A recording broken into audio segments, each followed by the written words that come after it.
Now, if you're a skeptic, I have a question for you. You probably believe that there's very little historical evidence available to provide a very strong basis for traditional Christian beliefs about Jesus. Specifically, that Jesus rose from the dead on the third day and appeared to his followers. You say, I just don't believe that. Well, my guest today was working on his PhD at Michigan State University and was just as skeptical as you are. But in his research, he was confronted with 12 historical facts that stopped him and showed that he was wrong. In fact, these historical facts pulled him across the line from being a skeptic to becoming a Christian. And he talks about the persuasiveness of some of the facts that he discovered. You need to listen to this.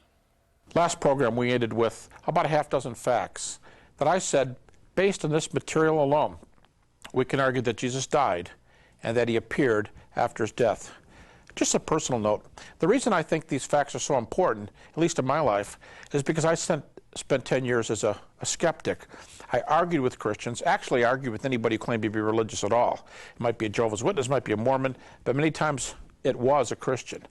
And I kept rejecting their factual bases. I kept saying, you don't have data for that. That's in the Gospels. You don't have data for this. You don't have data for that. I'd studied religion, State University, and I thought that way. And what these 4 facts say to me is, we can reduce our list if you want, and Christians have a right to believe the Gospels and so on. But for those who reject that, we need just a small basis, in fact, to show that the naturalistic theories have failed and that Christ has been raised from the dead. And I think that's what these half dozen facts do. Basically, here's what we're doing. We're playing the method here the way the critics do, thinking the way they think, and saying even treating the Bible is no more than an ancient book of literature. I mean, how can it be less than that?